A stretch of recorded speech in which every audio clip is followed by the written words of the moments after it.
Welcome to study गो जीनत। आज इस video में हम सीआरपीसी का चैप्टर 6 डिस्कस करेंगे, जिसमें सेक्शन 61 से लेकर 90 तक के प्रोविजन दिए गए हैं। ये चैप्टर प्रीलिम्स में, मेंस में, एलएलबी में जितना जितना पूछा जाता है उतना उतना आज इस वीडियो से आपका पूरा हो जाएगा कवर। ये चैप्टर डील करता है कोर्ट में अपीयरेंस को कंपेल कराने के लिए जो प्रोसेस इशू किए जाते हैं उन प्रोसेस से। तो ये जितने प्रोसेस यहाँ पर लिखे हैं, जितने तरीके यहाँ पर लिखे हैं, इन तरीकों से ही आपको क्या किया जा सकता है, कोर्ट में बुलवाया जा सकता है, कोर्ट में अपीयर करवाया जा सकता है। तो ये सारे तरीके आज की वीडियो में हम कवर करेंगे। सीआरपीसी का पीडीएफ नोट अवेलेबल है और सीआरपीसी के अलावा काफी सारे सब्जेक्ट जिनकी लिस्ट मैंने डिस्क्रिप्शन में मेंशन कर दी है, उनके पीडीएफ नोट्स अवेलेबल है। सीआरपीसी का वीडियो लेक्चर कोर्स भी अवेलेबल है और आईपीसी का भी वीडियो लेक्चर कोर्स अवेलेबल है। अगर आपको इनमें से कोई भी चीज परचेस करनी है तो आप उसको परचेस करने के लिए या तो मुझे मेल कर सकते हैं, मेरा ईमेल एड्रेस आपको स्क्रीन पर दिख ही रहा होगा, या फिर आप मुझे मेरे टेलीग्राम आईडी पर मैसेज कर सकते हैं। मेरी टेलीग्राम आईडी आपको डिस्क्रिप्शन में मिल जाएगी। वीडियो को शुरू करने से पहले आप लोगों को मुझे एक फेवर चाहिए, आप मुझे कमेंट करके जरूर बताया करो कि वीडियो कैसी लग रही है। कहीं पर भी अगर आपको डाउट होता है या कोई क्वेरी होती है या किसी भी जुडिशरी के एग्जाम से रिलेटेड या किसी भी लॉ के सब्जेक्ट से रिलेटेड कोई भी डाउट होता है, आप कमेंट सेक्शन में पूछ लिया करो। मतलब कहने का कुल मिला के यह है कि कमेंट सेक्शन भर दिया करो।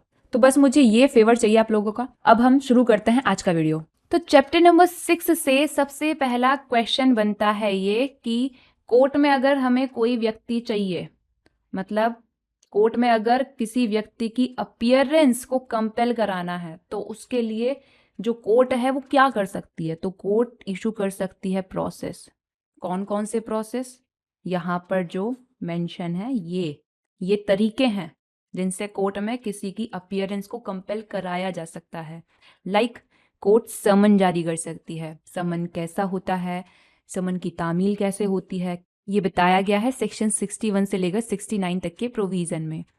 नेक्स्टली कोर्ट अरेस्ट वारंट जारी कर सकती है, जिसके संबंध में सेक्शन 70 से लेकर 81 तक के प्रोविजन दिए गए हैं।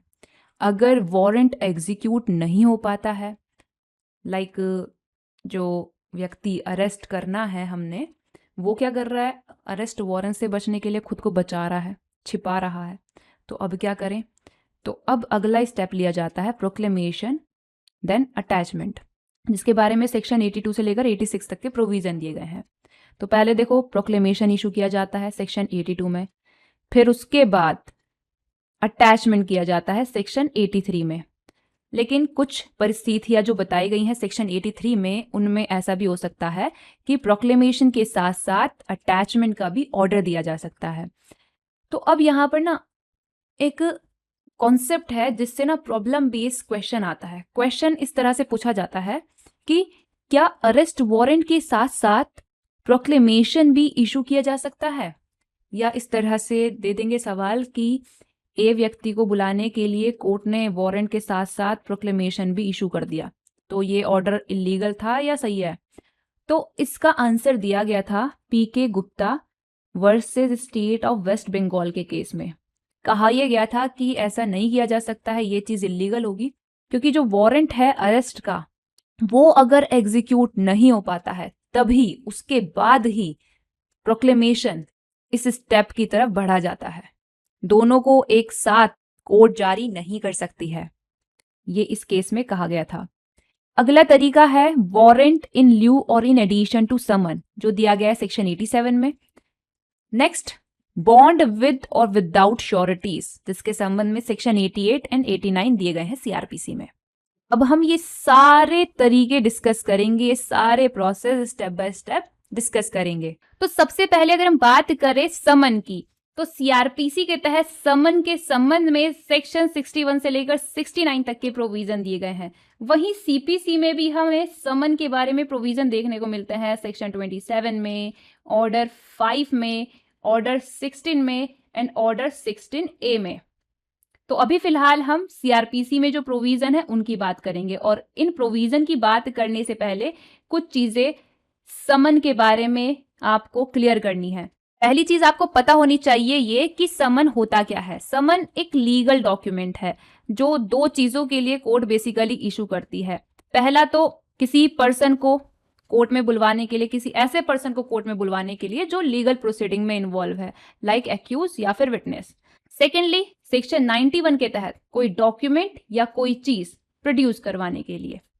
तो यही लीगल डॉक्यूमेंट जो कोर्ट इशू कर रही है, इन दोनों में से किसी भी पर्पस के लिए, इसको हम कह रहे हैं समन। समन बेसिकली जनरल और स्पेशल हो सकता है। जनरल समन जो जाता है एक्यूज के लिए, उसका फॉर्मेट दे रखा है फॉर्म नंबर 1 में, और विटनेस के लिए जो जाता है उसका फॉर्मेट दे रखा है फॉर्म नंबर 33 में।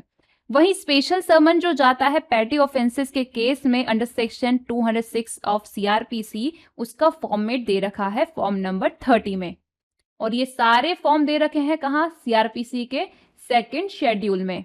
तो समन जिसके लिए भी जा रहा है, अगर वो व्यक्ति समन की सर्विस से, समन की तामील से बचने के लिए एब्सकॉन्ड करता है, फरार हो जाता है, तो उसके ऊपर आईपीसी का सेक्शन 172 लगता है। अगर कोई व्यक्ति क्या कर रहा है, समन की सर्विस नहीं होने दे रहा है, तो उसके ऊपर आईपीसी का सेक्शन 173 लगता है। अगर कोई व्यक्ति विलफुली डिसोबीडियंस कर रहा है समन की, लाइक समन में उसको कहा गया था कोर्ट में आने के लिए बट आता ही नहीं है, तो उसके ऊपर आईपीसी का लगता है सेक्शन 174। इसके अलावा आपको पता होना चाहिए सेक्शन 204 ऑफ सीआरपीसी, जो कि प्रोसेस के इशू करने के बारे में है। यहाँ पर ये कहा गया है कि जब मजिस्ट्रेट किसी ऑफेंस का कॉग्निजेंस लेता है, तो अगर उसका ये ओपिनियन होता है कि मामले में आगे प्रोसीड करने का सफिशिएंट ग्राउंड है, तो अगर समन मामला होता है तो वो एक्यूज को कोर्ट में बुलवाने के लिए इशू करता है समन। वहीं अगर वारंट मामला है तो वो या तो वारंट इशू कर सकता है, और अगर उसको सही लग रहा है तो वो समन इशू कर सकता है। और यहाँ पर समन और वारंट तब तक इशू नहीं किए जाते हैं जब तक कि प्रोसिक्यूशन विटनेस की लिस्ट फाइल ना कर दी गई हो, और जो फीस बताई गई है समन के लिए, वारंट के लिए, वो पे ना कर दी गई हो। तो ये दोनों सिचुएशन होनी चाहिए सेटिस्फाई, तभी समन और वारंट जो भी यहाँ पे जारी हो रहे हैं वो जारी होंगे। और अगर मामला इंस्टीट्यूट हुआ था कंप्लेंट पर, जो कि रिटर्न में आई थी, तो उस रिटर्न कंप्लेंट की कॉपी भी जाती है समन या वारंट जो भी इशू आए यहाँ पे उसके साथ। अब सवाल ये आता है कि अगर किसी समन में, वारंट में या प्रोक्लेमेशन में या फिर कंप्लेंट वगैरह में, इनमें से किसी भी चीज में अगर कोई एरर हो जाता है या ओमिशन हो जाता है या कोई इरेगुलरिटी हो जाती है, तो इसकी वजह से क्या कॉम्पिटेंट कोर्ट के द्वारा पास की गई कोई फाइंडिंग, सेंटेंस या ऑर्डर अपील में या फिर रिवीजन में रिवर्स्ड या फिर ऑल्टर हो सकता है। इस क्वेश्चन का आंसर करता है सेक्शन 465 ऑफ सीआरपीसी। ये कहता है ऐसा नहीं हो सकता है। कब तक नहीं हो सकता ये? जब तक कि इस चीज की वजह से फेलियर ऑफ जस्टिस ना हुआ हो। तो ये कुछ चीजें हैं जो आपने ध्यान रखनी है। तो बेसिकली यहां से क्वेश्चन पूछा जाता है कि समन क्या होता है, ये चीज तो हो गई क्लियर। अगला क्वेश्चन आता है कि सीआरपीसी के तहत समन की तामील के जो अलग अलग तरीके बताए हैं वो क्या है, उनसे रिलेटेड प्रोविजंस क्या है। तो अब हम सारे प्रोविजन डिस्कस करेंगे जिनसे आपको चीजें क्लियर होंगी क्या क्या, कि जो समन इशू होता है उसका क्या कंटेंट होता है और समन की तामील के क्या तरीके होते हैं। तो सबसे पहले सेक्शन 61 में बताया गया है समन का फॉर्म। कहा यह गया है कि हर एक समन जो कोर्ट इशू कर रही है सीआरपीसी के तहत, वो होना चाहिए रिटर्न में, डुप्लीकेट में होना चाहिए, 2 होने चाहिए वो, और उस पर ना साइन होना चाहिए उस कोर्ट के प्रिसाइडिंग ऑफिसर का या फिर किसी ऐसे अदर ऑफिसर का जो कि हाई कोर्ट ने रूल वगैरह बनाकर टाइम टू टाइम डायरेक्ट किया है कि ये पर्टिकुलर ऑफिसर करेगा साइन। और समन पर लगी होनी चाहिए कोर्ट की सील। ये जितनी भी बातें हमने यहाँ पर डिस्कस करी, एक एक बात प्रीलिम्स में पूछी जाती है। तो ये जनरली बता दिया कि समन में क्या क्या होगा। बाकी जो फॉर्मेट मैंने आपको बताए थे, अलग अलग फॉर्म बताए थे, एक्यूज के लिए जारी होगा तो फॉर्म नंबर 1, विटनेस के लिए जारी होगा तो फॉर्म नंबर 33, पैटी ऑफेंसेस में अगर जारी होगा समन तो तब फॉर्म नंबर 30। इन फॉर्म में जो बताया गया है फॉर्मेट वो फॉलो होगा। तो ये फॉर्मेट एक बार आप देख लेना, उससे आपको और क्लियरिटी आएगी कि समन में क्या क्या कंटेंट होते हैं। अब सीआरपीसी में जो डिफरेंट मोड्स दिए गए हैं समन की तामील के, वो हम डिस्कस करेंगे। तो सबसे पहला तरीका है बाय पर्सनल सर्विस, जो दिया गया है सेक्शन 62 में। दूसरा तरीका है कॉर्पोरेट बॉडीज के लिए, कि कॉर्पोरेट बॉडीज और सोसाइटीज पर समन की तामील कैसे होगी, जो दिया गया है सेक्शन 63 में। तीसरा तरीका है एक्सटेंडेड सर्विस का, जो बेसिकली होता क्या है, सर्विस की जाती है फैमिली के किसी ऐसे अडल्ट मेंबर को जो कि मेल है, वो भी कब, जब जिसके लिए समन जारी हुआ है वो मिलता ही नहीं है। तो ये दिया गया है सेक्शन 64 में। अगला तरीका है सब्सटीट्यूटेड सर्विस, जो दी गई है सेक्शन 65 में। नेक्स्टली गवर्नमेंट सर्वेंट के ऊपर कैसे होगी समन की तामील, ये बताया गया है सेक्शन 66 में। वहीं अगर लोकल लिमिट्स के बाहर समन की तामील करनी है तो तब क्या किया जाएगा, कैसे होगी तामील, तो ये बताया गया है सेक्शन 67 में। तो अब हम ये सारे डिफरेंट मोड्स सर्विस ऑफ समन के डिस्कस करेंगे जो दिए गए हैं सीआरपीसी में। तो सबसे पहले सेक्शन 62 के सबसेक्शन 2 में बताई है पर्सनल सर्विस। कहा यह गया है कि जितना पॉसिबल हो सकता है उतना हम ये ट्राई करेंगे कि समन की क्या हो, पर्सनल सर्विस हो। जिसके लिए समन इशू हुआ है पर्सनली, उसी को समन का एक डुप्लीकेट डिलीवर करके, टेंडर करके समन की तामील की जाए, मतलब पर्सनली उसी को जाकर दिया जाए, यानी कि किसी और को दे रहे हैं। तो ये चीज है कि जहां तक पॉसिबल होता है वहां तक हम ये चीज करेंगे। ऑलराइट, तो ये हो गया पर्सनल सर्विस, समन की तामील का एक तरीका। इसके अलावा सेक्शन 62 में जो सबसेक्शन 1 एंड सबसेक्शन 3 में कहा गया है वो सभी तरह की समन की सर्विस के ऊपर अप्लाई होता है। तो सबसे पहले यहाँ पर सबसेक्शन 1 में बताया गया है कि हर समन की तामील किसके द्वारा की जाएगी, या तो पुलिस ऑफिसर के द्वारा, या फिर स्टेट गवर्नमेंट ने अगर इस बारे में कुछ रूल्स वगैरह बनाए हैं तो उनके सब्जेक्ट में रहते हुए जिस कोर्ट ने इशू किया है समन, उसके किसी ऑफिसर के द्वारा समन की तामील होगी, या फिर किसी अदर पब्लिक सर्वेंट के द्वारा। तो इनमें से कोई भी क्या करेगा, जिस व्यक्ति के लिए इशू किया है कोर्ट ने समन, उस व्यक्ति तक पहुंचाएगा समन। जिसको समन मिलेगा उसकी ड्यूटी बनती है क्या, कि जब सर्विंग ऑफिसर उसको बोल रहा है कि ये समन का डुप्लीकेट है, इसके बैक साइड पे आप साइन करो ताकि रिसीविंग एक्नॉलेज हो जाए कि हाँ समन रिसीव हो गया है, तो तब ये व्यक्ति क्या करेगा, साइन करेगा। ऑलराइट, तो यही कहा गया है यहाँ पे सेक्शन 62 में। नेक्स्टली सेक्शन 63 में बताया गया है कि अगर कॉर्पोरेट बॉडीज जो होती हैं लाइक कंपनी वगैरह और जो सोसाइटी वगैरह होती है जिनमें आपका जो बॉडी सोसाइटी रजिस्ट्रेशन एक्ट के तहत रजिस्टर्ड होती है वो भी इंक्लूड है, तो उनके लिए अगर कोर्ट ने जारी किया है समन, तो अब समन किसको देंगे, समन की तामील किसको की जाएगी, तो यही बताया गया है सेक्शन 63 में। जैसा कि आपको पता ही है कि जो कंपनी होती है उनका उनके मेंबर्स से, जो मतलब कंपनी को बनाए हैं, सेपरेट लीगल एग्जिस्टेंस होता है, यानी कि कंपनी उनसे अलग अस्तित्व रखती है। ये कहा गया था सोलोमन वर्सेस सोलोमन के केस में। तो अब यहाँ पर सवाल आता है ये कि जैसे कि XYZ कोई कंपनी बना दी है इन लोगों ने मिलके, तो कल के दिन कोई मामला दर्ज होता है कंपनी के खिलाफ, तो अब कंपनी तो एक फिक्शियस बॉडी है, काल्पनिक बॉडी है जिसको लॉ ने स्टेटस दिया है, तो अब समन किसे दिया जाए, जो कोर्ट ने इशू किया है इसकी तामील किसे की जाए, तो यही यहाँ पर बताया गया है कि समन की जो तामील है वो कंपनी के किसी सेक्रेटरी को की जा सकती है, या फिर कंपनी के लोकल मैनेजर को की जा सकती है, या फिर कंपनी के किसी अदर प्रिंसिपल ऑफिसर को की जा सकती है समन की तामील, या फिर कंपनी का इंडिया में जो चीफ ऑफिसर है उसके एड्रेस पर रजिस्टर्ड पोस्ट के द्वारा लेटर के थ्रू समन की तामील की जा सकती है। अब यहां पर सेक्शन 64 की अगर बात की जाए तो देखो मैंने आपको बताया ही है सेक्शन 62 के सबसेक्शन 2 में पर्सनल सर्विस के बारे में, यानी कि यहाँ पर कहा यह गया है कि जिसके लिए समन जारी हुआ है, मान लो वो है मिस्टर एक्स, तो पहली कोशिश यही रहेगी कि इसी को जाके दिया जाए समन, यानी कि समन की पर्सनल सर्विस की जाए। जो सर्विंग ऑफिसर होगा वो इसी को जाके देगा समन की, ले ये पकड़ समन और आजा कोर्ट।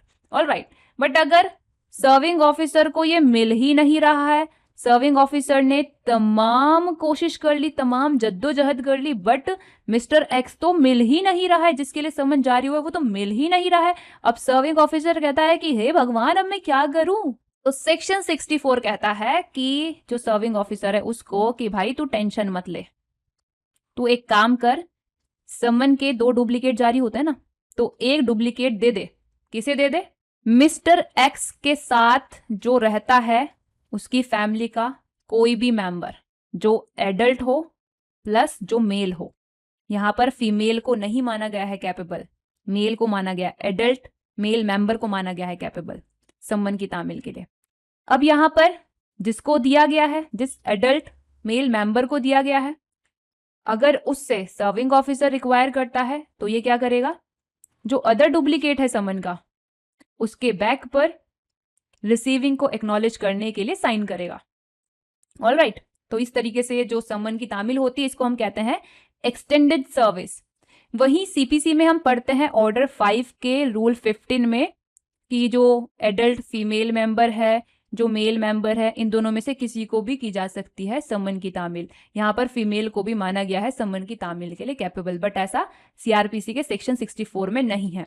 और यहाँ पर भी और सेक्शन 64 में भी चीज यह है कि जो सर्वेंट होता है उसको फैमिली का मेंबर नहीं माना जाता है, but transfer of property act के सेक्शन 106 में जो जारी होता है नोटिस, उस नोटिस की रिसीविंग के लिए ये तीनों ही कैपेबल माने गए हैं सेक्शन 106 के सबसेक्शन 4 में।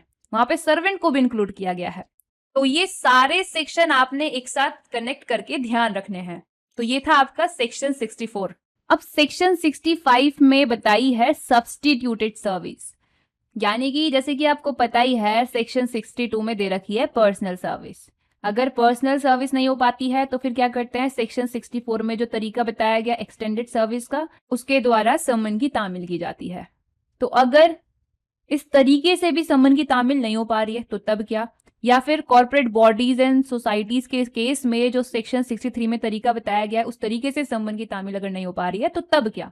तो अब क्या, अब होगी सब्स्टिट्यूटेड सर्विस, यानी कि जो सर्विंग ऑफिसर है वो क्या करेगा, उस घर के कॉन्स्पिक्यूअस पार्ट पर सम्मन को चस्पा देगा जहां पर वो व्यक्ति रहता है जिसके लिए सम्मन जारी हुआ है। कॉन्स्पिक्यूअस पार्ट मतलब ऐसा पार्ट जो नोटिसिएबल हो, लाइक गेट पे चिपका दिया, दीवार पे चिपका दिया। और इसके बाद अब कोर्ट के ऊपर है, कोर्ट इस सर्विस को मान ले कि हाँ हो गई सर्विस, या फिर डायरेक्ट कर दे फ्रेश सम्मन। तो इस चीज के लिए अब कोर्ट के ऊपर है कि कोर्ट इंक्वायरीज वगैरह अगर करना चाह रही है तो उनको करने के बाद वो क्या कर सकती है, डिक्लेयर कर सकती है कि हाँ जी सम्मन ड्यूली सर्व्ड हो गया है, या फिर से सम्मन की सर्विस कराने के लिए डायरेक्ट कर सकती है।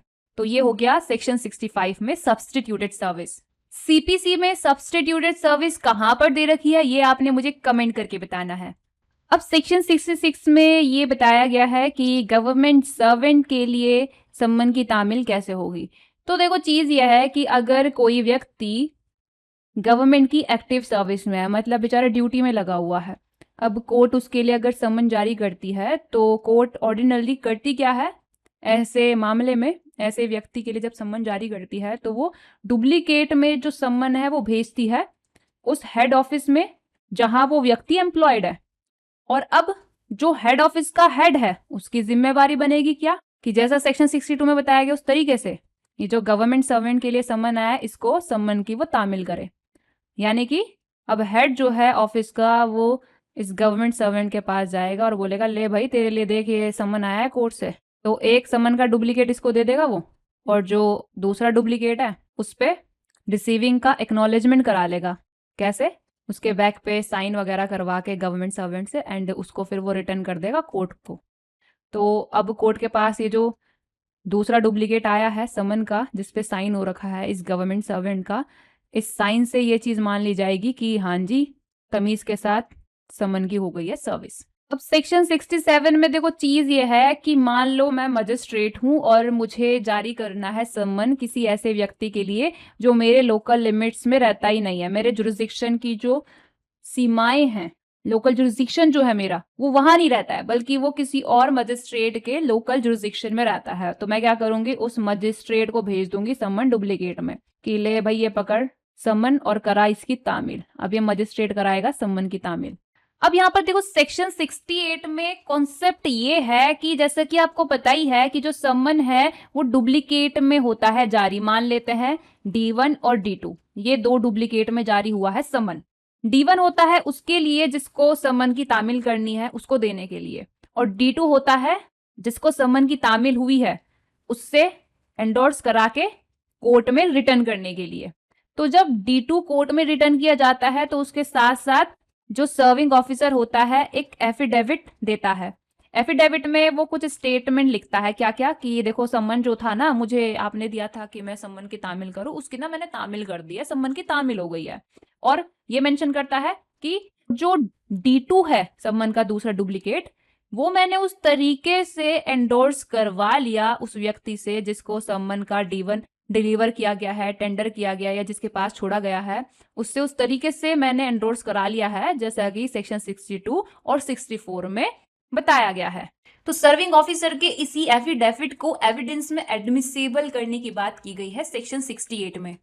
वो भी कब? जब कोर्ट ने जो समन इशू किया है वो उसके लोकल जुरिस्डिक्शन के बाहर सर्व्ड हुआ है और जब केस में सुनवाई हुई तब जो सर्विंग ऑफिसर है वो प्रेजेंट ही नहीं है।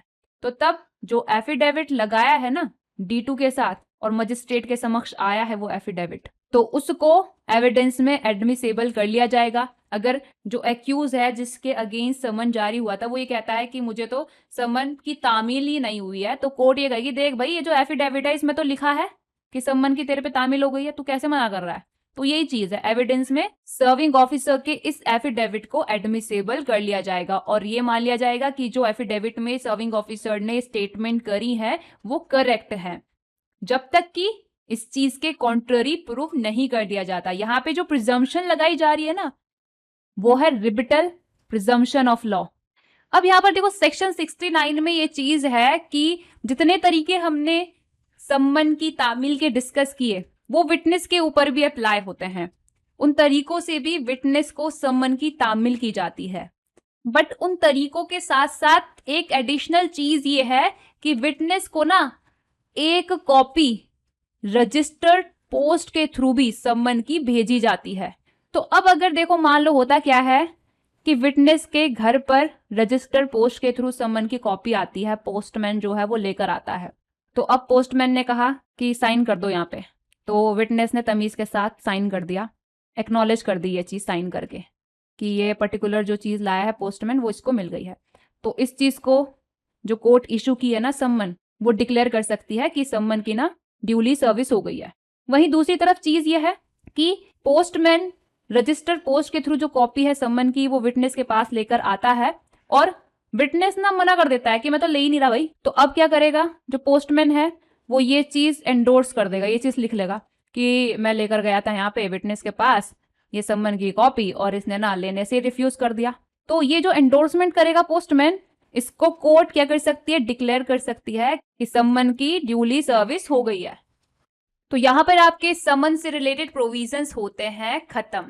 अब चैप्टर नंबर 6 में आगे सेक्शन 70 से लेकर 81 तक के जो प्रोविजन दिए गए हैं ये अरेस्ट वारंट के बारे में है। यहां से सवाल पूछा जाता है मेंस में, एलएलबी के एग्जाम में, कि वारंट होता क्या है, वारंट किसको डायरेक्ट किया जाता है और सीआरपीसी के तहत वारंट के एग्जीक्यूशन के बारे में क्या प्रोविजन है। तो जो वारंट होता है ये एक लीगल डॉक्यूमेंट होता है जिसको करती है कोर्ट इशू और इसके तहत कोर्ट पुलिस को या किसी अदर बॉडी को ऑथोराइज करती है किसी व्यक्ति को अरेस्ट करने के लिए या किसी जगह पर सर्च वगैरह करने के लिए, तलाशी वगैरह करने के लिए या फिर कोई अदर एक्शन कैरी आउट करने के लिए, कोई ऐसा अदर एक्शन कैरी आउट करने के लिए जो संबंधित हो एडमिनिस्ट्रेशन ऑफ जस्टिस से। तो कुल मिला के सीआरपीसी में 3 पर्पस के लिए इशू किए जाते हैं वारंट, लाइक अरेस्ट कराने के लिए, दूसरा पर्पस हो सकता है तलाशी कराने के लिए किसी जगह पे, और तीसरा पर्पस हो सकता है किसी प्रिजन से प्रिजनर को कोर्ट में प्रोड्यूस करवाने के लिए, जिसके बारे में सीआरपीसी में आपको देखने को मिलेगा सेक्शन 267। तो यहाँ पर अभी फिलहाल हम बात करेंगे अरेस्ट वारंट की, जिसके बारे में सीआरपीसी में सेक्शन 70 से लेकर 81 तक, सेक्शन 87 एंड सेक्शन 89 ये कुछ प्रोविजन दिए गए हैं। तो जो अरेस्ट होता है बेसिकली 2 तरह का होता है, एक होता है अरेस्ट विदाउट वारंट, एक होता है arrest under warrant. Arrest without warrant हमने लास्ट वीडियो में डिस्कस किया था, आज इस वीडियो में डिस्कस होगा अरेस्ट अंडर वारंट। और जब वारंट के तहत अरेस्ट होता है तो जो वारंट इशू होता है ना वो 2 तरह के होते हैं, एक होता है बिलेबल और एक होता है नॉन बिलेबल। बिलेबल वारंट में कोर्ट ने लगाया हुआ होता है एंडोर्समेंट ये कि जिस व्यक्ति को अरेस्ट करने के लिए बोला गया है ना वारंट के तहत, अगर वो व्यक्ति बेल वगैरह दे देता है तो उसको छोड़ देना बेल पे। नॉन बिलेबल वारंट मतलब जिसमें एंडोर्समेंट नहीं लगा के भेजा होता है कोर्ट ने बेल पर छोड़ने का, तो अब यहाँ पर अगर हम बात करें प्रोविजंस की, तो सबसे पहले देखो सेक्शन 70 में अरेस्ट वारंट का फॉर्म बताया गया है सबसेक्शन 1 में, और ड्यूरेशन बताया गया है सबसेक्शन 2 में। तो कहा यह गया है कि हर एक अरेस्ट वारंट जो कोर्ट इशू करती है सीआरपीसी के तहत, वो राइटिंग में होगा, रिटन होगा, लिखित होगा, वो लिखित होगा, और उस पर जो कोर्ट इशू किया है ना अरेस्ट वारंट, उस कोर्ट के प्रिसाइडिंग ऑफिसर के साइन होंगे और उस कोर्ट की उस पर लगी होगी सील। इसके अलावा अगर आप देखें अरेस्ट वारंट का फॉर्मेट जो दिया गया है फॉर्म नंबर 2 में सेकंड शेड्यूल में, उससे आपको और चीजें पता चलेंगी कि क्या क्या कंटेंट होते हैं वारंट में। वारंट में होता है उस व्यक्ति का नाम जिसको वारंट डायरेक्ट किया है एग्जीक्यूट करने के लिए, और क्या पद है उस व्यक्ति का वो भी मेंशन होता है। साथ ही जिस व्यक्ति को अरेस्ट करके लाना है उसका नाम, उसके बारे में कुछ अदर पर्टिकुलर्स वगैरह मेंशन होते हैं, और स्पेसिफाई किया जाता है वारंट में कि किस ऑफेंस के चार्ज में उसको अरेस्ट करना है। और ये चीज शो की गई होती है कि जो व्यक्ति आया है ना अरेस्ट करने, उसको अथॉरिटी दी गई है अरेस्ट करने की। और अगर वारंट बेलेबल होता है तो उसमें बेल का प्रोविजन होता है, बेल का एंडोर्समेंट लगा होता है कि बेल पर छोड़ देना इस बंदे को, श्योरिटी वगैरह लेकर, बॉन्ड वगैरह एग्जीक्यूट करके। तो ये कुछ कंटेंट होते हैं वारंट के। तो यहाँ पर सबसेक्शन 1 में जो जो चीजें मैंने आपको बताई ये प्रीलिम्स में पूछी जाती हैं। सबसेक्शन 2 में ड्यूरेशन बताया गया है वारंट का कि जो वारंट है वो तब तक एनफोर्समेंट में रहता है जब तक कि उसको वो कोर्ट जिसने इशू किया है कैंसिल नहीं कर देती है, या फिर जब तक कि वो एग्जीक्यूट नहीं कर दिया जाता है। ये चीज भी प्रीलिम्स में पूछी जाती है। अब देखो सेक्शन 71 में अरेस्ट वारंट में सिक्योरिटी लेने का डायरेक्शन देने की कोर्ट की पावर बताई गई है। उस कोर्ट की ये पावर है जो वारंट इशू कर रही है। तो कोई भी कोर्ट जो वारंट इशू किया है अरेस्ट करने के लिए किसी पर्सन को, तो वो क्या कर सकती है, एंडोर्समेंट लगा सकती है। एंडोर्समेंट में ये बता सकती है कि इतने नंबर ऑफ श्योरिटीज और ये अमाउंट के लिए ये बाउंड होंगे और ये टाइम है, इस टाइम क्या करना है, कोर्ट में इनको प्रस्तुत होना है। तो एंडोर्समेंट लगा के अरेस्ट वारंट में ये डायरेक्ट कर सकती है कि अगर ये व्यक्ति स्पेसिफाइड टाइम पर कोर्ट में अपनी अटेंडेंस को इंश्योर करते हुए सफिशिएंट श्योरिटीज के साथ, जितने यहाँ पे एंडोर्समेंट में बोले गए हैं, बॉन्ड एग्जीक्यूट कर देता है, तो जब तक कि कोर्ट इसके अलावा कुछ और डायरेक्ट नहीं करती है तब तक जो ऑफिसर वारंट को एग्जीक्यूट करने गया था, जिसको वारंट डायरेक्ट किया गया था, उसको पूरी छूट आई है कि वो जितनी सिक्योरिटी वगैरह लेने के लिए बोला गया उतनी सिक्योरिटी लेके उस पर्सन को कस्टडी से रिलीज कर देगा, और जो सिक्योरिटी उसने ली है, जो बॉन्ड एग्जीक्यूट कराया है, वो फॉरवर्ड कर देगा वारंट इशू करने वाली कोर्ट को। अब अगला क्वेश्चन बनता है ये कि अरेस्ट वारंट किसको डायरेक्ट किया जाता है। मान लो एक्स व्यक्ति को पकड़ने के लिए बोला गया है, एक्स व्यक्ति को अरेस्ट करने के लिए बोला गया है अरेस्ट वारंट में, तो अब कौन जाएगा इसको अरेस्ट करने, किसको डायरेक्ट किया जाएगा वारंट के तहत इसको अरेस्ट करने के लिए। तो ये बताया गया है सेक्शन 72 में। जनरली बोला गया है ये कि अरेस्ट वारंट के तहत क्या किया जाता है, एक या एक से ज्यादा पुलिस ऑफिसर्स को डायरेक्शन दिया जाता है वारंट में मेंशन व्यक्ति को अरेस्ट करने का। इसलिए ये चीज है कि एक ही व्यक्ति को अरेस्ट करने के लिए 4-4, 5-5 वारंट भी जारी हो सकते हैं। फिर अगला सवाल ये आता है कि क्या पुलिस ऑफिसर के अलावा किसी और व्यक्ति को अरेस्ट वारंट डायरेक्ट किया जा सकता है। तो इसका आंसर सेक्शन 72 के सबसेक्शन 1 में ही दिया गया है, और सेक्शन 73 के सबसेक्शन 1 में भी वो परिस्थिति देखने को मिलती है जिसमें किसी व्यक्ति को जो पुलिस ऑफिसर नहीं है क्या किया जा सकता है, अरेस्ट वारंट डायरेक्ट किया जा सकता है। तो देखो चीज सबसे पहले सेक्शन 72 के सबसेक्शन 1 में ये है कि अगर अरेस्ट वारंट को एग्जीक्यूट कराना जल्द से जल्द जरूरी है, मतलब अरेस्ट वारंट का इमीडिएट एग्जीक्यूशन नेसेसरी है और इमीडिएटली कोई पुलिस ऑफिसर अवेलेबल ही नहीं है, तो जो कोर्ट इशू की है अरेस्ट वारंट वो क्या कर सकती है, किसी अदर पर्सन को या पर्सन्स को, किसी एक पर्सन को या एक से ज्यादा पर्सन्स को वारंट के तहत डायरेक्ट कर सकती है वारंट में मेंशन इंसान को अरेस्ट करने के लिए। अब जिस भी पर्सन को अरेस्ट वारंट डायरेक्ट किया गया है या जिस भी पर्सन्स को डायरेक्ट किया गया है वो उसको करेंगे एग्जीक्यूट। तो अब ये सवाल आता है कि अगर ऐसा होता है कि एक से ज्यादा अरेस्ट वारंट जारी हो जाते हैं, मतलब एक से ज्यादा पुलिस ऑफिसर्स को या पर्सन्स को वारंट जारी हो जाते हैं किसी को अरेस्ट करने के, तो अब कैसे ये इसको एग्जीक्यूट करेंगे। तो इसका आंसर सबसेक्शन 2 में दिया गया है ये कि ये सारे के सारे एग्जीक्यूट कर सकते हैं वारंट को, अरेस्ट कर लेकर आ सकते हैं सारे के सारे उस व्यक्ति को जिसको अरेस्ट करने के लिए बोला गया है, या फिर इनमें से कोई एक भी ये चीज कर सकता है, या इनमें से एक से ज्यादा लोग भी ये चीज कर सकते हैं। ऑलराइट, अब यहाँ पर सेक्शन 73 की अगर हम बात करें तो आपने ध्यान रखना है कि यहाँ पर सीजेएम या फिर judicial magistrate of first class, इन दोनों में से कोई भी क्या कर सकते हैं, अपने लोकल जुरिस्डिक्शन में इन तीनों में से किसी को भी अरेस्ट कराने के लिए किसी भी पर्सन को वारंट में डायरेक्ट कर सकते हैं कि जाओ इन तीनों में से जो कोई भी है उसको अरेस्ट करके लाओ। तो कौन तीन चीजें हैं ये, तो किस किस को अरेस्ट कराने के लिए किसी भी पर्सन को वारंट डायरेक्ट कर सकते हैं, सीजेएम या फिर जेएम फर्स्ट क्लास। तो इसका आंसर है एस्केप कन्विक्ट या फिर प्रोक्लेम्ड ऑफेंडर या फिर नॉन बिलेबल ऑफेंस का एक्यूज जो कि अरेस्ट से बच रहा है। तो इन तीनों में से कोई भी मान लो है वाई, जो वाई है वो या तो एस्केप्ड कन्विक्ट है या प्रोक्लेम्ड ऑफेंडर है या फिर नॉन बिलेबल ऑफेंस का एक्यूज है और अरेस्ट से बच रहा है, तो वो वाई है। तो वाई को अरेस्ट कराने के लिए सीजेएम ने या फिर judicial magistrate of first class ने क्या किया है, एक्स को डायरेक्ट किया है कि जा वाई को अरेस्ट कर।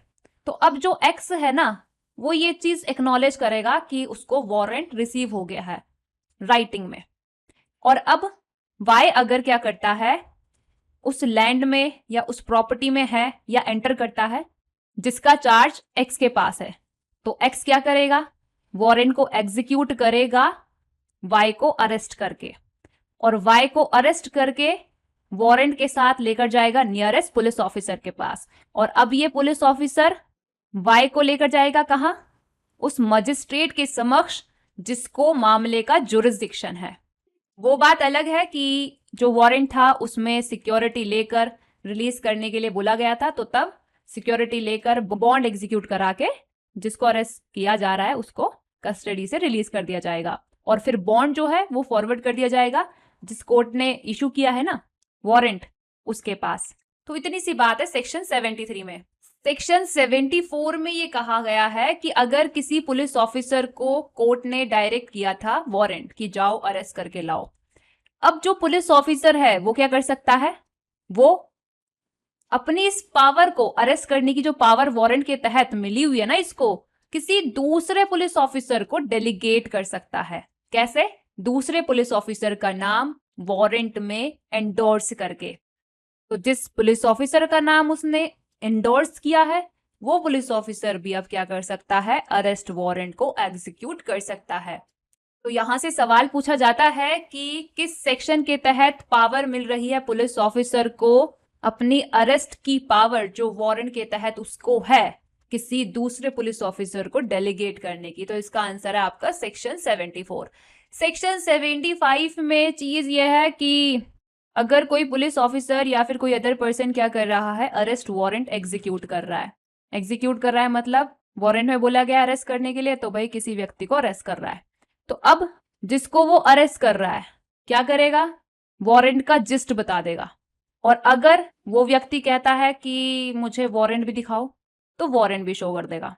ऑलराइट, इतनी सी बात है सेक्शन 75 में। हेडिंग इंपॉर्टेंट है, पूछ लिया जाता है। सेक्शन 76 क्या कहता है, सेक्शन 76 में सबसे पहली चीज ये कही गई है कि अगर सेक्शन 71 में जैसे कि सिक्योरिटी लेकर छोड़ने की बात की गई है, अगर वो चीज नहीं हुई है तो तब ये कह रहे हैं कि जो पुलिस ऑफिसर या जो कोई भी पर्सन क्या कर रहे हैं, अरेस्ट वारंट के तहत किसी व्यक्ति को अरेस्ट कर रहे हैं, तो वो क्या करेंगे, बिना अननेसेसरी डिले किए, बिना फालतू का टाइम गवाए, जिस व्यक्ति को उन्होंने अरेस्ट किया है उसको उस कोर्ट के समक्ष प्रस्तुत कर देंगे जिस कोर्ट के समक्ष प्रस्तुत करना लॉ के द्वारा रिक्वायर किया गया है। और उस कोर्ट तक ले जाने में, उस कोर्ट तक पहुंचाने में यात्रा में जो टाइम लगा है उसको एक्सक्लूड करते हुए 24 घंटे से ज्यादा का नहीं होना चाहिए। तो यहाँ पर आप सेक्शन 76 को रिलेट कर सकते हैं सीआरपीसी के सेक्शन 56 एंड 57 से, और साथ ही इसके साथ आप इंडियन कॉन्स्टिट्यूशन का आर्टिकल 22 क्लोज 2 भी लिंक कर सकते हैं। नेक्स्टली सेक्शन 77 ये कहता है कि जो अरेस्ट वारंट है वो इंडिया में किसी भी जगह एग्जीक्यूट किया जा सकता है, यानी कि अरेस्ट वारंट को एग्जीक्यूट करने के ऊपर कोई रिस्ट्रिक्शन नहीं है जुरिस्डिक्शन का कि बस इस पर्टिकुलर प्लेस पर ही एग्जीक्यूट किया जा, या फिर किसी अदर पर्टिकुलर प्लेस पर ही एग्जीक्यूट किया जा सकता है। यहाँ पर सेक्शन 77 में सीधा सीधा कह दिया गया है कि अरेस्ट वारंट इंडिया में किसी भी जगह एग्जीक्यूट किया जा सकता है। तो सेक्शन 77 से ये चीज तो क्लियर है आपको कि इंडिया में किसी भी जगह पर वारंट को एग्जीक्यूट किया जा सकता है। वारंट के तहत व्यक्ति को पकड़ने किसी भी जगह पहुंचा जा सकता है इंडिया में। ऑलराइट, तो यहां से देखो एक चीज आपको और क्लियर होनी चाहिए, ये कि जैसे कि बताइए आपको स्टेट में होती है हाई कोर्ट, और स्टेट के अंदर काफी सारे डिस्ट्रिक्ट्स होते हैं, और हर एक डिस्ट्रिक्ट में अलग अलग डिस्ट्रिक्ट कोर्ट होती है, अपने अपने डिस्ट्रिक्ट की अपनी अपनी डिस्ट्रिक्ट कोर्ट होती है। तो अब ये जो डिस्ट्रिक्ट कोर्ट है ये अपने एरिया में ही अगर वारंट को एग्जीक्यूट कराने के लिए वारंट इशू कर रही है तो तब एज सच कोई मसला नहीं है, आराम से एग्जीक्यूट होगा। अब मसला आता है कहाँ, जब इसको अपने एरिया के बाहर एग्जीक्यूट करने के लिए वारंट इशू करना है। तो अब क्या, सेक्शन 77 तो कह रहा है कि इंडिया में किसी भी जगह एग्जीक्यूट हो सकता है। तो अब जब कोर्ट अपने जुरिस्डिक्शन से बाहर इंडिया में किसी भी प्लेस पर एग्जीक्यूट करने के लिए वारंट इशू कर रही है तो उसके पास ना दो रास्ते हैं। एक रास्ता है सेक्शन 79 में कि वो अपने जुरिस्डिक्शन के पुलिस ऑफिसर को पकड़े और दे दे वारंट और बोले जा भाई मेरे जुरिस्डिक्शन के बाहर इस पर्टिकुलर एरिया में इस व्यक्ति को जाके अरेस्ट करके ला। ऑलराइट, तो जब इस तरीके से डायरेक्ट किया जाएगा पुलिस ऑफिसर को तो तब क्या प्रोसीजर होगा, कैसे ये इसको एग्जीक्यूट करेगा, ये बताया गया है सेक्शन 79 में। दूसरा तरीका है कोर्ट के पास ये कि वो सेक्शन 78 के तहत क्या कर सकती है, अरेस्ट वारंट को जिस एरिया में एग्जीक्यूट कराना है उस एरिया के किसी एग्जीक्यूटिव मजिस्ट्रेट को या डिस्ट्रिक्ट सुपरिटेंडेंट ऑफ पुलिस को या कमिश्नर ऑफ पुलिस को बाय पोस्ट जो वारंट है वो फॉरवर्ड कर सकती है। तो ये दो तरीके दिए गए हैं। तो अब यहां पर सबसे पहले सेक्शन 78 की अगर बात की जाए तो अब इनमें से किसी को भी अगर बाय पोस्ट फॉरवर्ड किया गया है वारंट एग्जीक्यूट करने के लिए तो अब ये क्या करेंगे, ये उस पर अपना नाम एंडोर्स करेंगे और अगर प्रैक्टिकेबल हो सकता है तो जो तरीका वारंट को एग्जीक्यूट करने का अब तक हमने डिस्कस किया उस तरीके से उसको एग्जीक्यूट कराएंगे। और यहाँ पर जो वारंट इशू की है ना कोर्ट, तो जैसे कि बाय पोस्ट वारंट इनमें से किसी को भी फॉरवर्ड किया है तो इसके साथ साथ ये कोर्ट एक इंफॉर्मेशन का जिस्ट देगी उस व्यक्ति के अगेंस्ट जिस व्यक्ति को अरेस्ट करना है ना वारंट के तहत, एक इंफॉर्मेशन देगी। किस बारे में, इस बारे में ताकि जो कोर्ट है जब सेक्शन 81 के तहत सवाल आता है ये कि बेल पर छोड़ना चाहिए या बेल पर नहीं छोड़ना चाहिए, इस सवाल को सुलझाने में वो इंफॉर्मेशन कोर्ट के काम आए। और इस इंफॉर्मेशन के साथ इस चीज़ को डिटरमिन करने में अगर कोई डॉक्यूमेंट हेल्प कर सकता है और वो अगर है कोर्ट के पास तो वो डॉक्यूमेंट देगी। वहीं दूसरी तरफ सेक्शन 79 में ये चीज है कि अगर कोर्ट ने सेक्शन 78 का स्टेप नहीं लिया है, उसकी जगह क्या किया है, अपने ही लोकल लिमिट्स के पुलिस ऑफिसर को बोल दिया है कि ले पकड़ अरेस्ट वारंट और जा एग्जीक्यूट कर। तो अब जो पुलिस ऑफिसर है वो क्या करेगा, वो जिस एरिया में उसको एग्जीक्यूट करना है वारंट उस एरिया के किसी एग्जीक्यूटिव मजिस्ट्रेट से या फिर किसी ऐसे पुलिस ऑफिसर से जो एसएचओ की रैंक से नीचे का नहीं है, क्या कराएगा, उस वारंट को एंडोर्स कराएगा। तो यहाँ पर या तो एग्जीक्यूटिव मजिस्ट्रेट के पास गया है पुलिस ऑफिसर वारंट लेकर या फिर किसी ऐसे पुलिस ऑफिसर के पास लेकर गया है जो एसएचओ की रैंक से नीचे का नहीं है। तो इनमें से जिसके पास भी लेके गया है वो अब क्या करेंगे, अरेस्ट वारंट पर अपना नाम एंडोर्स करेंगे और ये एंडोर्समेंट माना जाएगा कि उस पुलिस ऑफिसर को मिल गई है सफिशिएंट अथॉरिटी। इस एंडोर्समेंट को ये मान लिया जाएगा कि हाँ कि अब ये पुलिस ऑफिसर ऑथोराइज हो चुका है उस एरिया में वारंट को एग्जीक्यूट करने के लिए। तो अब यहाँ पे उस एरिया में क्या कर सकता है, जो पुलिस ऑफिसर है वो वारंट को एग्जीक्यूट कर सकता है और अगर वो रिक्वायर करता है तो जो उस एरिया की लोकल पुलिस है वो उसको असिस्ट करेगी वारंट को एग्जीक्यूट करने में। वहीं अगर ऐसा होता है कि ये जो एंडोर्समेंट कराया जा रहा है अगर इसको कराने में टाइम ज़ाया किया जाए तो उससे ना ऐसा डिले हो जाएगा जिसकी वजह से वारंट का जो एग्जीक्यूशन है वो रुक सकता है। लाइक उस एरिया से वो व्यक्ति भाग सकता है जिसको अरेस्ट करना है ये पुलिस। ये रीजन टू बिलीव है कि अगर डिले किया जाएगा तो ये चीज हो जाएगी। तो अब जो पुलिस ऑफिसर है उसको पूरी पूरी छूट है कि उसको ना इस तरह का एंडोर्समेंट करवाने की जरूरत नहीं है। वो बिना इस तरह के एंडोर्समेंट के जिस कोर्ट ने वारंट इशू किया है उसके लोकल जुरिस्डिक्शन के परे कहीं पर भी अरेस्ट वारंट को एग्जीक्यूट कर सकता है। तो अब अगर मान के चलो ये कि आउटसाइड जुरिस्डिक्शन अरेस्ट वारंट हो चुका है एग्जीक्यूट, जिस व्यक्ति को वारंट के तहत अरेस्ट करने के लिए बोला गया था वो अरेस्ट किया जा चुका है। अब आगे क्या करें, इस अरेस्टेड पर्सन को किसके पास लेकर जाएं, ये बताया गया है सेक्शन 80 में। तो देखो पहली प्रायोरिटी रहेगी ये कि जिस कोर्ट ने वारंट इशू किया था उसके पास लेकर जाएं। लेकिन अगर सिचुएशन ये है कि वो कोर्ट तो जहां पर अरेस्ट हुआ है उस जगह से 30 किलोमीटर के दायरे में नहीं है, जिस एग्जीक्यूटिव मजिस्ट्रेट या डिस्ट्रिक्ट सुपरिटेंडेंट ऑफ पुलिस या कमिश्नर ऑफ पुलिस के लोकल लिमिट्स ऑफ जुरिस्डिक्शन में अरेस्ट हुआ है वो as compared to warrant issue करने वाली कोर्ट ज्यादा पास है। सेक्शन 71 के तहत जो सिक्योरिटी लेने के लिए कहा गया था वो नहीं ली गई है। तो इन तीनों से तो अब ऐसी परिस्थिति में क्या करेंगे? जो कोर्ट वारंट इशू की है उसके पास नहीं लेके जाएंगे बल्कि लेके जाएंगे इनमें से किसी के पास, या तो एग्जीक्यूटिव मजिस्ट्रेट के पास या फिर डिस्ट्रिक्ट सुपरिटेंडेंट ऑफ पुलिस के पास या फिर कमिश्नर ऑफ पुलिस के पास। ऑलराइट, अब इनके पास जैसे कि लेकर आए हैं अरेस्टेड पर्सन को, तो अब ये अरेस्टेड पर्सन के साथ क्या करेंगे ये बताया गया है सेक्शन 81 में। कहा यह गया है कि अब ये देखेंगे कि जिस पर्सन को अरेस्ट कर लाया गया है क्या ये वही है जिसको अरेस्ट करना वारंट इशू करने वाली कोर्ट ने चाहा था। तो अगर इनको अपीयर होता है कि हाँ ये तो वही है, तो ये डायरेक्शन देंगे क्या कि इनकी कस्टडी से इसको रिमूव करके दे दिया जाए वारंट इशू करने वाली कोर्ट की कस्टडी में। बट प्रोवाइजो कहता है फर्स्ट ये कि उस व्यक्ति को ना ये इनमें से कोई भी जिसके पास लेकर गए हैं अरेस्टेड पर्सन को, तो इनमें से कोई भी क्या कर सकते हैं अरेस्टेड पर्सन को ना बेल लेकर सिक्योरिटी लेकर छोड़ भी सकते हैं। कब?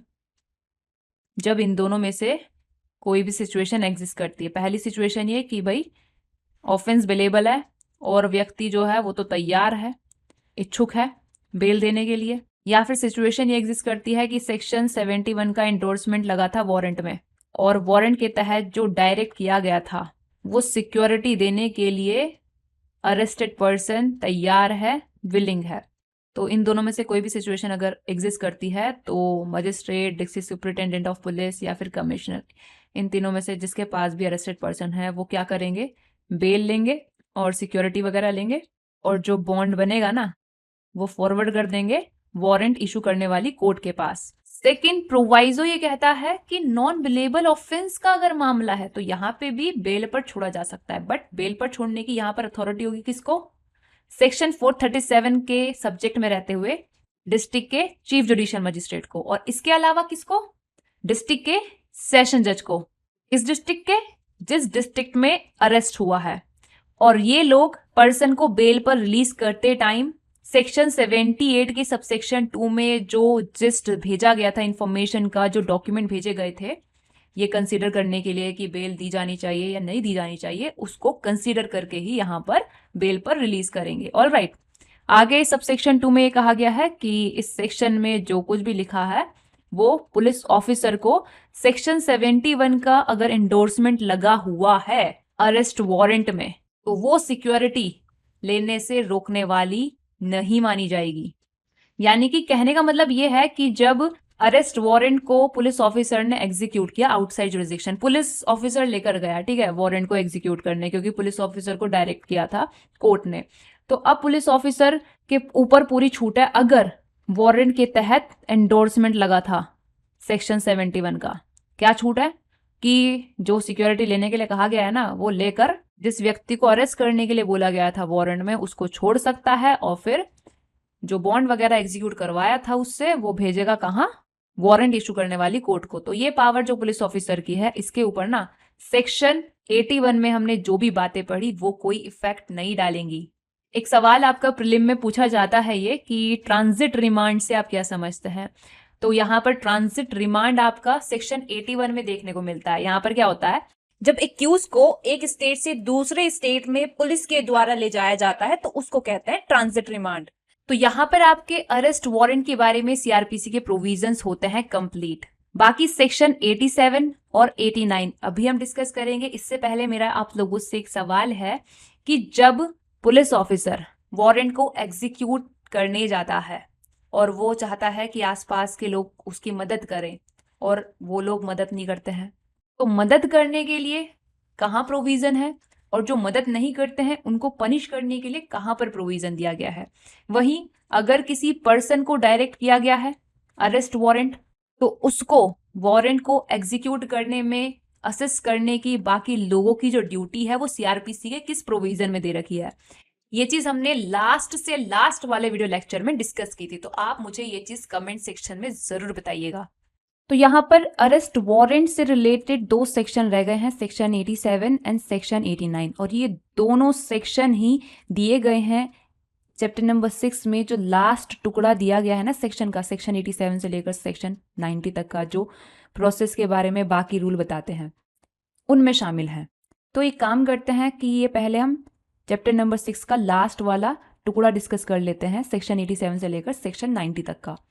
उसके बाद हम प्रोक्लेमेशन एंड अटैचमेंट के बारे में जो प्रोविजन है चैप्टर नंबर 6 में सेक्शन 82 से लेकर 86 तक वो हम कवर करेंगे।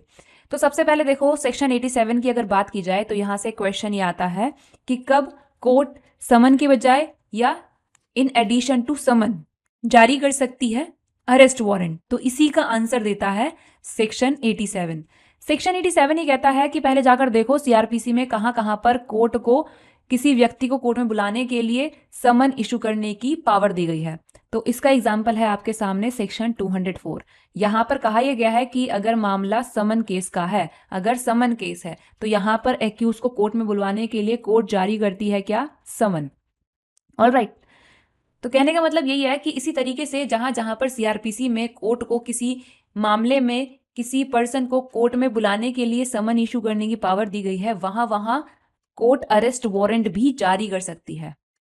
बट ये चीज वो करेगी यहां पर जो परिस्थितियां दी गई हैं, इन दोनों में से कोई भी परिस्थिति जब एग्जिस्ट करती है तब, और क्यों किया है, रीजंस क्या है ये करने के, ये वो राइटिंग में रिकॉर्ड करेगी। ये चीज आपके प्रीलिम्स में पूछी जाती है कि कब, after recording its reason in writing. बहुत इंपॉर्टेंट चीज है। तो क्या क्या परिस्थिति हो सकती है। पहली परिस्थिति ये हो सकती है कि समन इशू करने से पहले, या फिर समन इशू हो गया है बट जो टाइम फिक्स किया गया है कोर्ट में अपीयर होने के लिए उस टाइम से पहले। अगर कोर्ट को ये विश्वास करने के, ये बिलीव करने के रीजन दिख रहे हैं कि जिसको हम समन से बुला रहे हैं वो तो भाग गया, या फिर वो तो समन को ओबे ही नहीं करेगा, तो अब क्या, अब यहां पर उसके अगेंस्ट अरेस्ट वारंट भी जारी किया जा सकता है। नेक्स्टली, अगर ऐसा होता है कि जो टाइम फिक्स किया गया था कोर्ट में अपीयर होने के लिए, उस टाइम पर समन में जिसको बुलाया गया था वो आता ही नहीं है, अपीयर होने में फेल हो जाता है, और ये चीज प्रूव कर दी जा चुकी होती है कि जो समन है वो तो तमीज के साथ सर्व्ड हो गया था और उतने टाइम के अंदर उसको मिल गया था समन जितना टाइम कोर्ट में अपीयर होने के लिए काफी है, लेकिन फिर भी वो नहीं आया, और उसके कोर्ट में ना आने के पीछे कोई रीजनेबल एक्सक्यूज भी नहीं है, तो तब भी यहां पर कोर्ट ऐसे व्यक्ति के अगेंस्ट जारी कर सकती है अरेस्ट वारंट। अब यहां पर देखो सेक्शन 88 में ना चीज ये है कि अगर किसी पर्सन को कोर्ट में बुलवाने के लिए किसी कोर्ट का प्रिसाइडिंग ऑफिसर समन इशू करने की पावर रखता है, या फिर अगर किसी पर्सन को अरेस्ट करवाने के लिए वारंट इशू करने की ये पावर रखता है, और जिस व्यक्ति को कोर्ट में बुलवाने के लिए समन इशू करने की या अरेस्ट करके कोर्ट में लाने के लिए वारंट इशू करने की कोर्ट का प्रिसाइडिंग ऑफिसर पावर रख रहा है, वो व्यक्ति अगर उस कोर्ट में ही प्रेजेंट है तो तब उस ही कोर्ट में उस व्यक्ति की अपीयरेंस को कंपेल कराने के लिए, या फिर अगर किसी अदर कोर्ट को ट्रायल के लिए मामला भेजा जाता है तो उस कोर्ट में, तो उस अदर कोर्ट में उस व्यक्ति की अपीयरेंस को कंपेल कराने के लिए जो प्रिसाइडिंग ऑफिसर है वो क्या कर सकता है, उस पर्सन से विद और विदाउट श्योरिटी वाला बॉन्ड एग्जीक्यूट करा के उसको छोड़ सकता है। अब आगे सेक्शन 89 में चीज ये है कि जिस व्यक्ति से बॉन्ड एग्जीक्यूट करवाया जाता है इसलिए ताकि कल के दिन वो कोर्ट में अपीयर हो, तो वो व्यक्ति अगर बॉन्ड में अपीयर होने के लिए बोला गया है बट वो अपीयर ही नहीं होता है उस कोर्ट के समक्ष, जिस कोर्ट के समक्ष अपीयर होने के लिए बोला गया है, तो तब क्या, तब भाई साहब ये चीज मानी जाएगी कि उसने ना बॉन्ड में जो शर्तें थी उनका ब्रीच कर दिया। और जब बॉन्ड की शर्तों का ब्रीच करते हैं ना तो तब आईपीसी का सेक्शन लगता है 229A। तो अब क्या किया जा सकता है, अभी हम जो अपराध हुआ है उसको हम बाद में देखेंगे, उससे पहले क्या करना चाहिए, उससे पहले करना होता है ये कि जिस कोर्ट में अपीयर होने के लिए बोला गया था उस कोर्ट का प्रिसाइडिंग ऑफिसर उस व्यक्ति को अरेस्ट करके उसके समक्ष प्रोड्यूस करने के लिए वारंट जारी कर सकता है। तो ये हो रहा है यहाँ पे सेक्शन 89 में वारंट जारी कब, जब बॉन्ड की शर्तों का हो रहा है उल्लंघन, बॉन्ड में अपीयर होने के लिए बोला गया था बट अपीयर नहीं हो रहा है, और ये चीज सेक्शन 229A के तहत अपराध भी मानी जाती है। और यहाँ पर सेक्शन 88 एंड सेक्शन 89 इन दोनों सेक्शन से ये क्वेश्चन मेन में बनता है, तो एक बार आप ये क्वेश्चन पढ़ लेना।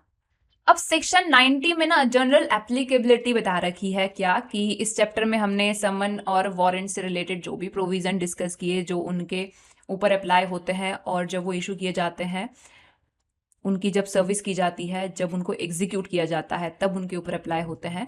तो वो मतलब प्रोविजन सीआरपीसी के तहत कहीं भी आपको दिख रहा है ना कि समन इशू हो रहा है या वारंट इशू हो रहा है अरेस्ट करने का, उन सभी के ऊपर जितना अप्लाई हो सकता है उतना अप्लाई होंगे।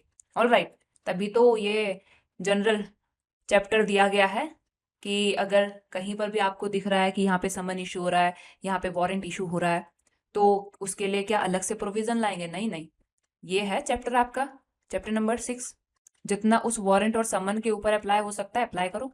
तो यही चीज कह रहा है सेक्शन 90।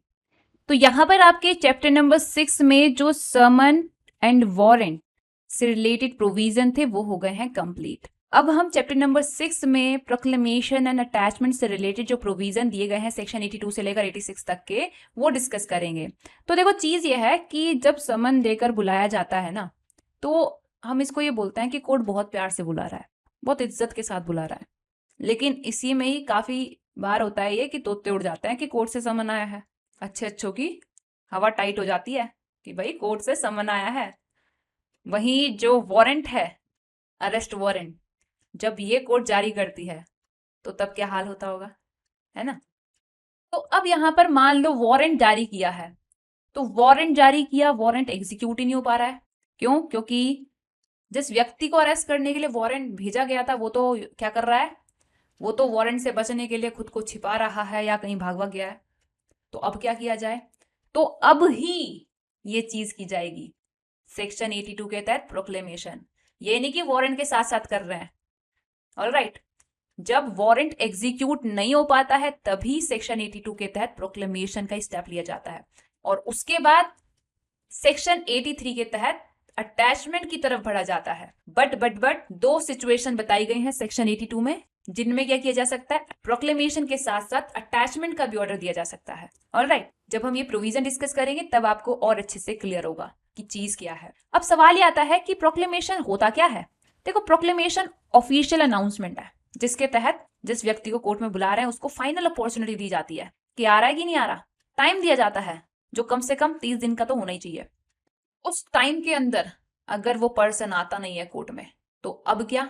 अब देखो चीज ये है कि सेक्शन 174A के तहत जो पनिशमेंट बता रखी है 3 साल की सजा या फिर फाइन या फिर बोथ, इसके लिए वो लायबल होता है। और कोर्ट उसे सेक्शन 82 के सबसेक्शन 4 के तहत प्रोक्लेम्ड ऑफेंडर डिक्लेयर कर सकती है। जो जो बताए गए हैं ना आईपीसी के सेक्शन, अगर उनमें से किसी से भी रिलेटेड वो मामले का एक्यूज है, ऑलराइट, तो तभी उसको प्रोक्लेम्ड ऑफेंडर घोषित किया जा सकता है सेक्शन 82 में। अब सेक्शन 82 के सबसेक्शन 4 में जब प्रोक्लेम्ड ऑफेंडर घोषित कर दिया जाता है तो तब क्या, तब वो व्यक्ति सेक्शन 174A ऑफ आईपीसी के तहत 7 साल प्लस फाइन इस सजा के लिए लायबल होता है। और साथ ही और भी चीजें हैं। और चीजें क्या हैं? कोर्ट उसकी प्रॉपर्टी को अटैच करने का ऑर्डर दे सकती है, उसकी प्रॉपर्टी जो अटैच की गई है वो बेची जा सकती है। और एक और चीज है, जिस व्यक्ति को प्रोक्लेम्ड ऑफेंडर घोषित कर दिया जाता है उसको कोई भी police officer without warrant arrest कर सकता है। और ये अथॉरिटी पुलिस ऑफिसर को कहां मिलती है? ये अथॉरिटी पुलिस ऑफिसर को मिलती है सीआरपीसी के सेक्शन 41 सबसेक्शन 1 क्लोज सी, यहां पर। तो लग रहा है ना कि ये चीज बहुत तगड़ी चीज है। तो अब हम यहाँ पर प्रोविजन डिस्कस करेंगे। अब यहाँ पर सेक्शन 82 की अगर हम बात करें तो यहाँ पर देखो कहा यह गया है कि चाहे एविडेंस ले लिए गए हो या नहीं लिए गए हो, ये कह रहे हैं कि अगर किसी कोर्ट को ये रीजन टू बिलीव है कि कोई पर्सन वो ऑफेंडर हो सकता है या फिर वो श्योरिटी हो सकता है या फिर वो विटनेस हो सकता है, तो इनमें से कोई भी पर्सन है ऐसा जिसके बारे में कोर्ट को ना, किसी कोर्ट को ये रीजन टू बिलीव है कि इसके अगेंस्ट हमने देखो वारंट इशू किया था, बट हमको तो लग ये रहा है, ये रीजन टू बिलीव हो रहा है कि ये व्यक्ति तो इसलिए ताकि वारंट एग्जीक्यूट ना हो सके, वारंट के तहत इसको अरेस्ट ना किया जा सके, क्या किया है? भाग गया है या फिर अपने आप को छिपा रहा है। तो ये कोर्ट क्या कर सकती है? ये कोर्ट रिटन प्रोक्लेमेशन पब्लिश कर सकती है जिसमें ना इस व्यक्ति को कोर्ट रिक्वायर करेगी कि देख ये जगह हमने बता दी है और इतना टाइम तेरे को दे दिया है, इस जगह पर इतने टाइम के अंदर तू कोर्ट में आ जाना। ऑलराइट, यहाँ पर जो टाइम दिया जाएगा ना प्रोक्लेमेशन के तहत, वो टाइम कम से कम 30 दिन का तो होना चाहिए। उस दिन से जिस दिन प्रोक्लेमेशन पब्लिश हुआ है उस तारीख से वो कम से कम 30 दिन का तो होना ही चाहिए। कम से कम 30 दिन का तो टाइम कोर्ट ने उसको देना ही है। ये जो टाइम यहाँ पर बताया गया है ये प्रीलिम्स में पूछा जाता है। तो अब जैसे कि कोर्ट ने यहाँ पर रिटन प्रोक्लेमेशन जारी किया है तो वो पब्लिश कैसे होगा ये बताया गया है सबसेक्शन 2 में। तो जो तरीका यहाँ पर पब्लिश किए जाने का बताया गया है कि किस तरह से प्रोक्लेमेशन पब्लिश होगा, ये प्रीलिम्स में ना पूछ लिया जाता है। तो देखो एक चीज तो ये की जाएगी कि जिस टाउन या विलेज में वो व्यक्ति जिसके अगेंस्ट प्रोक्लेमेशन जारी हुआ है ऑर्डिनरी रिसाइड करता है, उस टाउन या विलेज के कॉन्स्पिक्यूअस प्लेस पर जाके वो प्रोक्लेमेशन पब्लिकली सभी के सामने पढ़ दिया जाएगा। दूसरी चीज ये की जाएगी कि जिस घर में ऑर्डिनरली वो व्यक्ति रहता है या जिस होम स्ट्रीट में रहता है उसके कॉन्स्पिक्यूअस पार्ट पर, लाइक गेट पर, वॉल पे, या फिर जिस टाउन में या जिस विलेज में वो व्यक्ति रहता है उसके कॉन्स्पिक्यूअस पार्ट पर, कॉन्स्पिक्यूअस प्लेस पर, जहां पे लाइक नोटिस बोर्ड वगैरह लगता हो, ऐसी जगह पे प्रोक्लेमेशन का एक कॉपी अफिक्स कर दिया जाएगा, चस्पा दिया जाएगा, चिपका दिया जाएगा। ऑलराइट, और एक कॉपी प्रोक्लेमेशन की कोर्ट हाउस में जो नोटिस बोर्ड वगैरह होता है ना वहां पर भी अफिक्स कर दी जाएगी, चस्पा दी जाएगी। इसके अलावा अगर कोर्ट को लग रहा है सही तो कोर्ट एक चीज और कर सकता है। क्या कर सकता है कि जिस जगह पर वो व्यक्ति रहता है उस जगह जो न्यूज़पेपर सर्कुलेट होता है उस न्यूज़पेपर में भी वो निकलवा सकता है प्रोक्लेमेशन। एक प्रोक्लेमेशन की कॉपी उस न्यूज़पेपर में भी पब्लिश करा सकता है। न्यूज़पेपर में तो आपने देखा ही होगा प्रोक्लेमेशन छपे हुए होते हैं, आए हुए होते हैं कि ये व्यक्ति है, इसको टाइम दिया जा रहा है इतने दिन का, इतने दिन के अंदर ये कोर्ट में आ जाए। अब सवाल ये आता है कि जो प्रोक्लेमेशन है वो पब्लिश कर दिया जा चुका है, इस चीज के प्रूफ में क्या चीज एविडेंस में ली जा सकती है? तो ये यहाँ पे कह रहे हैं कि जिस कोर्ट ने प्रोक्लेमेशन इशू किया था वो अगर राइटिंग में ये स्टेटमेंट करती है कि जो प्रोक्लेमेशन है वो तरीके से पब्लिश किया गया उस दिन जो कि स्पेसिफाई किया गया है और उस मैनर में जो कि हमने देखा है सबसेक्शन 2 में कर दिया गया है पब्लिश, तो ये स्टेटमेंट इस बात का कंक्लूसिव प्रूफ होगी कि भाई साहब सेक्शन 82 की जो रिक्वायरमेंट्स है वो कोर्ट ने फुलफिल की होंगी और जैसा कि जिस दिन बताया गया है, जिस मैनर में बताया गया है उस तरीके से उस दिन प्रोक्लेमेशन पब्लिश कर दिया गया होगा। तो इतना कुछ ये वाली चीज इंपॉर्टेंट नहीं है। सबसेक्शन 4 इंपॉर्टेंट है। यहां पे ये कह रहे हैं कि अगर जिस पर्सन के अगेंस्ट प्रोक्लेमेशन पब्लिश किया गया है वो व्यक्ति एक्यूज है, यहां पर जो सेक्शन मेंशन है इनमें से किसी भी सेक्शन के तहत पनिशेबल ऑफेंस का, तो तब जिस टाइम जिस जगह उसको प्रोक्लेमेशन में फाइनल अपॉर्चुनिटी दी गई थी उपस्थित होने की, वो उस टाइम उस जगह नहीं पहुंचता है, अपीयर होने में उस टाइम उस जगह वो फेल हो जाता है, तो तब अगर कोर्ट को लगता है थोड़ी बहुत इंक्वायरी वगैरह करनी चाहिए, तो इंक्वायरी करने के बाद जो कोर्ट है वो उस व्यक्ति को डिक्लेयर कर सकती है प्रोक्लेम्ड ऑफेंडर। तो यहां से ना आपका एक सवाल बनता है, क्या सेक्शन 304A में जैसे कि causing death by negligence punishable offence है, उसमें आपको घुमा देंगे क्या, एक व्यक्ति के ऊपर इस ऑफेंस का चार्ज लगा और उसके अगेंस्ट प्रोक्लेमेशन जारी हो गया और वो उस जगह उस टाइम पर जो कि प्रोक्लेमेशन बताया गया था वो आया नहीं, तो क्या अब उसको प्रोक्लेम्ड ऑफेंडर घोषित किया जा सकता है? तो इसका आंसर क्या होगा, नहीं, क्योंकि यहां पर सेक्शन 304A मेंशन ही नहीं है। तो इसीलिए आपने ये सारे सेक्शन ध्यान रखने हैं। तो इस तरह से घुमा के सवाल दे देते हैं यहाँ से। और इसके अलावा सवाल यहाँ से एक ये भी बनता है कि सेक्शन 82 के कौन से सब सेक्शन में प्रोक्लेम्ड ऑफेंडर घोषित किया जाता है, तो इसका आंसर ध्यान रखना है, सब सेक्शन 4। तो इस तरह से भी पूछ लिया जाता है। तो अब जैसे कि प्रोक्लेम्ड ऑफेंडर घोषित कर दिया गया है, तो इसके बारे में डिक्लेरेशन जारी होगा।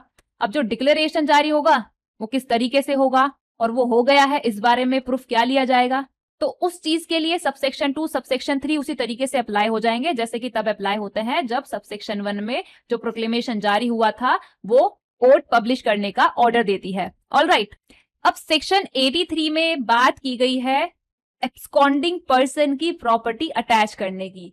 तो सबसे पहले देखो देखते हैं कि सिचुएशन है क्या।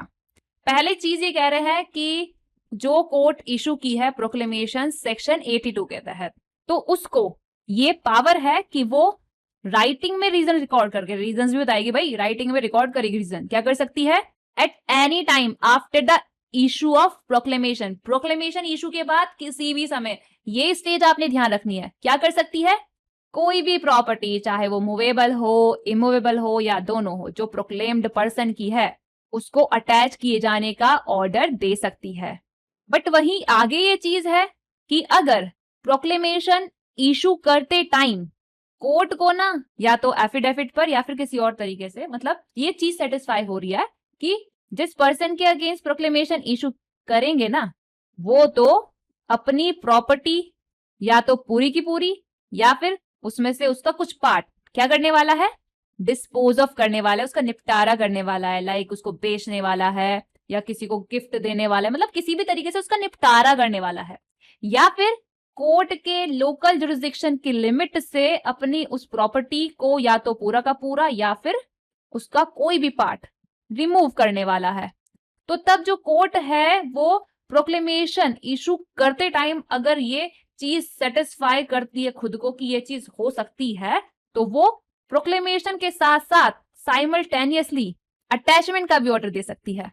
तो चीज पूछी जाती है कि कब साइमल्टेनियसली अटैचमेंट का भी ऑर्डर दिया जा सकता है प्रोक्लेमेशन इशू करने के साथ साथ। अब यहाँ पर हमने ये चीज समझनी है कि अगर विद इन डिस्ट्रिक्ट अटैचमेंट का ऑर्डर दिया जाता है तो तब क्या होगा, और अगर किसी दूसरे ही डिस्ट्रिक्ट में प्रॉपर्टी को अटैच किए जाने का ऑर्डर दिया जाए तो तब क्या होगा। तो अगर भाई अपने ही डिस्ट्रिक्ट की प्रॉपर्टी अटैच करवानी है तो तब तो देखो चीज ये है कि जो अटैचमेंट का ऑर्डर दिया गया है काफी है, वही वो मान लिया जाएगा कि वो ऑथोराइज करता है उस व्यक्ति की प्रॉपर्टी को उस डिस्ट्रिक्ट से अटैच करने के लिए। लेकिन अगर किसी और डिस्ट्रिक्ट के अंदर हमने करनी है प्रॉपर्टी अटैच, जो प्रॉपर्टी है उस व्यक्ति की वो किसी और ही डिस्ट्रिक्ट में है, तो तब क्या, तब भाई सिर्फ वो ऑर्डर ही काफी नहीं होगा, उसके साथ साथ चाहिए होगा क्या कि उस ऑर्डर को जिस डिस्ट्रिक्ट में प्रॉपर्टी सिचुएट करती है, जिस डिस्ट्रिक्ट से प्रॉपर्टी करनी है अटैच, उस डिस्ट्रिक्ट के डिस्ट्रिक्ट मजिस्ट्रेट से कराना पड़ेगा एंडोर्स, तभी माना जाएगा कि हाँ अथॉरिटी है उस पर्टिकुलर डिस्ट्रिक्ट में प्रॉपर्टी को अटैच करने की। ऑलराइट, अब सवाल ये आता है कि प्रॉपर्टी जो है उसको अटैच कैसे किया जाएगा, तरीका क्या है उसको अटैच करने का। तो अलग अलग तरह की प्रॉपर्टी के लिए अलग अलग तरीका बताया गया है। अगर डेट है या मूवेबल प्रॉपर्टी है तो यहाँ पे तरीका बताया गया है सबसेक्शन 3 में। अगर इमूवेबल प्रॉपर्टी है जो दो तरह की हो सकती है, एक हो सकती है वैसे वाली जिससे रेवेन्यू जाता है स्टेट गवर्नमेंट को, तो तब क्या तरीका होगा वो बताया गया है। और बाकी अदर इमूवेबल प्रॉपर्टी के केस में ये अलग तरीके बताए गए हैं। नेक्स्टली जो लाइव स्टॉक या पेरिशेबल प्रॉपर्टी होती है उसके लिए सबसेक्शन 5 में बताया गया है कि कैसे वो अटैच की जाएगी। तो ये कह रहे हैं कि अगर कोई ऋण है या मूवेबल प्रॉपर्टी है तो उसको अटैच कैसे किया जाएगा। उसको अटैच किया जाएगा या तो सीज करके या उसके लिए अपॉइंट करके रिसीवर, या फिर मान लो एक्स की मूवेबल प्रॉपर्टी को करना है अटैच, या फिर एक्स ने किसी को दे रखा है डेट और उसको करना है अटैच। तो मूवेबल प्रॉपर्टी या डेट जो भी है ये है वाई के पास। तो जो तरीका है अगला क्लोज सी में वो ये है कि वाई को बोल देंगे कि भाई तू इसको मत दे, एक्स को मत दे ये चीज। इसको राइटिंग में प्रोहिबिट करके ये जो मूवेबल प्रॉपर्टी है एक्स की, ये जो ऋण दिया हुआ है उसने वाई को, ये क्या किया जा सकता है, अटैच किया जा सकता है। नेक्स्टली, या तो इन सारों तरीकों से या फिर इनमें से किसी भी दो तरीकों से, जैसा कि कोर्ट को सही लगता है, डेट या फिर मूवेबल प्रॉपर्टी को अटैच किया जा सकता है। तो ये हो गया मूवेबल या डेट को अटैच करने का तरीका। वहीं अगर हम बात करें इमूवेबल प्रॉपर्टी के अटैचमेंट की, तो अगर वो इमूवेबल प्रॉपर्टी ऐसी है जो कि मान लो कोई लैंड है जिससे जाता है स्टेट गवर्नमेंट को रेवेन्यू, तो उसको अटैच किया जाएगा जिस डिस्ट्रिक्ट में लैंड सिचुएट करती है उस डिस्ट्रिक्ट के कलेक्टर के थ्रू। ध्यान रखनी है ये चीज, क्योंकि ये चीज प्री में पूछी जाती है। इसके अलावा जो अदर केसेस है, अदर इमूवेबल प्रॉपर्टी है, उसको अटैच किया जाएगा कैसे, इमूवेबल प्रॉपर्टी का पोजेशन लेके, या फिर इमूवेबल प्रॉपर्टी के लिए रिसीवर अपॉइंट करके, या फिर अगर मान लो एक्स की ये इमूवेबल प्रॉपर्टी है और ये है किसके कब्जे में, वाई के कब्जे में, और एक्स के अगेंस्ट आया है प्रॉपर्टी को अटैच करने का ऑर्डर, तो वाई को रोक दिया जाएगा राइटिंग में कि भाई ये जो एक्स की प्रॉपर्टी तेरे पास है ना इमूवेबल, तू एक्स को मत देना। ऑलराइट, तो ये भी एक तरीका है। या फिर इन सारे तरीकों से या इनमें से किसी भी दो तरीकों से, जैसा कि कोर्ट को सही लगता है। ऑलराइट, तो ये हो गया आपका इमूवेबल प्रॉपर्टी को अटैच करने का तरीका। वहीं अगर हम बात करें लाइव स्टॉक की या पेरिशेबल प्रॉपर्टी की, लाइक जैसे कि फ्रूट्स वगैरह हो गए, मतलब ऐसी प्रॉपर्टी जिसका ना जल्द से जल्द निपटारा करना जरूरी है वरना वो खराब हो जाएगी, तो उसको कैसे अटैच किया जाएगा, उसको बेच दो जी, और जो पैसा आया बेचने के बाद जब तक कोर्ट का जो ऑर्डर नहीं आता उसको संभाल के रखो। जो कोर्ट का ऑर्डर आएगा उस हिसाब से ही देखा जाएगा कि अब ये जो प्रोसीड है उसका करना क्या है। ऑलराइट, अब सबसेक्शन 6 में ये कह रहे हैं कि सेक्शन 83 के सबसेक्शन 3 के तहत मूवेबल या डेट का जब अटैचमेंट किया जा रहा है उसके लिए जब किया जा रहा है रिसीवर अपॉइंट, या फिर सेक्शन 83 के सबसेक्शन 4 में इमूवेबल प्रॉपर्टी को अटैच किया जा रहा है अगर रिसीवर अपॉइंट करके, तो जो भी रिसीवर यहाँ पे अपॉइंट हो रहा है उसको वही पावर और वही ड्यूटीज और वही उसकी लायबिलिटीज होंगी जो सीपीसी में रिसीवर की होती है। और इसके लिए आप ऑर्डर 40 देख सकते हैं सीपीसी का। ध्यान रखनी है ये चीज आपने कि अगर सेक्शन 83 के तहत जो अटैचमेंट और सेल वगैरह किया जाता है उसमें अगर कोई इरेगुलरिटी होती है तो उसके लिए सेक्शन 461 के क्लोज ए में ये कहा गया है कि वो पूरी प्रोसीडिंग को विशिएट कर देगी और जो प्रोसीडिंग होगी वो हो जाएगी वॉइड। तो ये चीज भी प्रीलिम्स के लिए आपने ध्यान रखनी है क्योंकि ये चीज भी प्रीलिम्स में पूछी जाती है। अब सेक्शन 84 की अगर बात की जाए तो देखो यहाँ पर चीज ये है कि मान लो सेक्शन 83 के तहत एक्स की प्रॉपर्टी की गई अटैच और इस प्रॉपर्टी में वाई का भी इंटरेस्ट था, वाई का हिस्सा था, आधी प्रॉपर्टी मान लो वाई के नाम पर थी, तो वाई का इसमें इंटरेस्ट था इस प्रॉपर्टी में, तो अब वाई को तो गुस्सा आएगा ही ना, वो अपने इंटरेस्ट को या तो क्लेम करेगा या फिर जो अटैचमेंट किया गया इस प्रॉपर्टी का उसका वो ऑब्जेक्शन करेगा। तो कितने टाइम के अंदर वो ये चीज कर सकता है, तो यहाँ पर ये चीज भी बताई गई है जिस तारीख को अटैचमेंट हुआ उस तारीख से 6 महीने के अंदर वो ये चीज कर सकता है। और ये चीज जो है ना ये प्रीलिम्स में पूछी जाती है। और जैसे कि वो अपने इंटरेस्ट का इस पर्टिकुलर प्रॉपर्टी में क्लेम कर रहा है या अटैचमेंट के खिलाफ ऑब्जेक्शन रेज कर रहा है, तो जो इंटरेस्ट है ना उसका प्रॉपर्टी में, वो इंटरेस्ट ऐसा नहीं होना चाहिए जो सेक्शन 83 के तहत अटैचमेंट के लिए लायबल हो। तो अब जैसे कि इसने क्लेम डाल दिया है या ऑब्जेक्शन डाल दिया है, तो अब जो कोर्ट है जिस कोर्ट में डाला गया है वो कोर्ट इंक्वायरी करेगी और इंक्वायरी करने के बाद या तो पूरा का पूरा या फिर इन पार्ट जो क्लेम या ऑब्जेक्शन किया गया उसको या तो अलाउ करेगी या डिसअलाउ करेगी। और ये जो क्लेम और ऑब्जेक्शन वगैरह किया जा रहा है ना यहाँ पे, अगर क्लेमेंट मर गया या ऑब्जेक्टर मर गया तो ये क्लेम या ऑब्जेक्शन आगे कंटिन्यू किया जा सकता है इनकी डेथ के बाद इनके लीगल रिप्रेजेंटेटिव के द्वारा। क्लेम किस कोर्ट में किया जाएगा, ऑब्वियस सी बात है जिस कोर्ट ने अटैचमेंट का ऑर्डर दिया है उस कोर्ट में किया जाएगा। लेकिन अगर सेक्शन 83 के सबसेक्शन 2 के तहत जो प्रॉपर्टी अटैच की गई है वो अटैचमेंट का ऑर्डर देने वाली कोर्ट के जुरिस्डिक्शन के बाहर किसी और डिस्ट्रिक्ट में की गई है, तो अब उस डिस्ट्रिक्ट के चीफ जुडिशियल मजिस्ट्रेट की कोर्ट में सेक्शन 84 के तहत जो क्लेम या ऑब्जेक्शन वगैरह डाला जाता है वो डाला जाएगा। ऑलराइट। और चीफ जुडिशियल मजिस्ट्रेट के ऊपर ये चीज है, क्या चीज है, कि वो चाहे तो वो जो मामला आया ना उसके पास, वो अपने सबॉर्डिनेट किसी भी मजिस्ट्रेट को निपटाने के लिए दे सकता है कि भाई ले तू निपटा ले इसे। अब जिस भी कोर्ट के समक्ष मामला आया है, क्लेम या ऑब्जेक्शन आया है, वो उसकी इंक्वायरी वगैरह करेंगे और इंक्वायरी वगैरह करने के बाद अगर अगर अगर अगर वो क्या करते हैं, जो क्लेम या ऑब्जेक्शन वगैरह किया गया है उसको या तो पूरा या फिर इन पार्ट डिसअलाउ कर देते हैं, तो उनका ना ये ऑर्डर कंक्लूसिव होगा, फाइनल होगा। पहली चीज ये क्लियर। बट इसका मतलब ये नहीं है कि अब काम खत्म हो गया, अब ये आगे कुछ कर ही नहीं सकता, जो क्लेमेंट है या जो ऑब्जेक्टर है ये अब आगे कुछ कर ही नहीं सकता, ऐसा कुछ नहीं है। चीज ये है कि डिस्प्यूट में जो प्रॉपर्टी है जिसमें वो अपना क्लेम कर रहा है, उसमें अपना राइट एस्टेब्लिश करने के लिए वो सिविल सूट इंस्टीट्यूट कर सकता है। और जो ऑर्डर यहां पर दिया जा रहा है वो ऑर्डर सिविल सूट में जो आएगा रिजल्ट उसके सब्जेक्ट में रहेगा, उसके अधीन ही लागू होगा। अब सेक्शन 85 में RSR यानी कि अटैच्ड प्रॉपर्टी के रिलीज, सेल एंड रिस्टोरेशन की बात की गई है।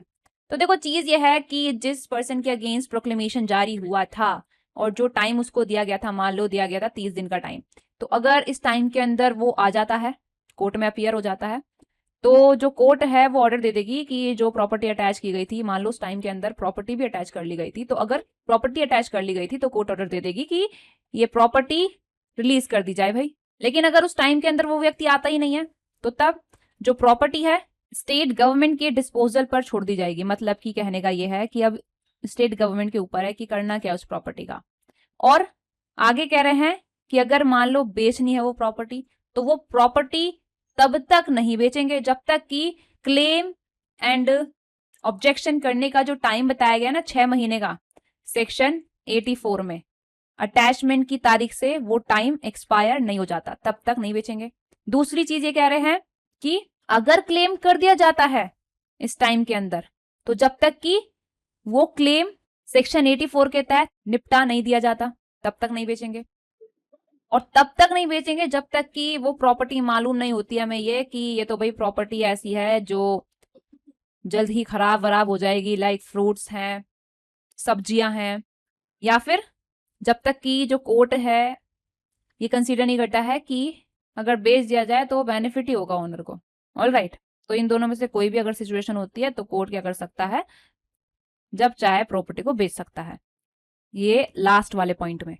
अब सबसेक्शन 3 में अटैच्ड प्रॉपर्टी के रिस्टोरेशन की बात की गई है। यहाँ पे ये कहा गया है कि अगर वो व्यक्ति जिस तारीख को अटैचमेंट हुआ था उस तारीख से 2 साल के अंदर आ जाता है, कोर्ट में अपीयर हो जाता है वॉलेंटरली, या फिर पकड़ वकड़ के कोर्ट के समक्ष लाया जाता है, उस कोर्ट के समक्ष जिसने प्रॉपर्टी को अटैच करने का ऑर्डर दिया था, या फिर उसकी सुपीरियर कोर्ट के समक्ष, और कोर्ट को ये सेटिस्फाई कर देता है प्रूव वगैरह करके क्या, कि वो तो वारंट को एग्जीक्यूट करने से बचने के लिए नहीं भागा था या फिर खुद को छिपा नहीं रहा था, प्लस उसको प्रोक्लेमेशन का नोटिस ही नहीं था जिसकी वजह से वो इनेबल होता जो स्पेसिफाइड टाइम दिया गया है उस टाइम के अंदर कोर्ट में अपीयर होने के लिए।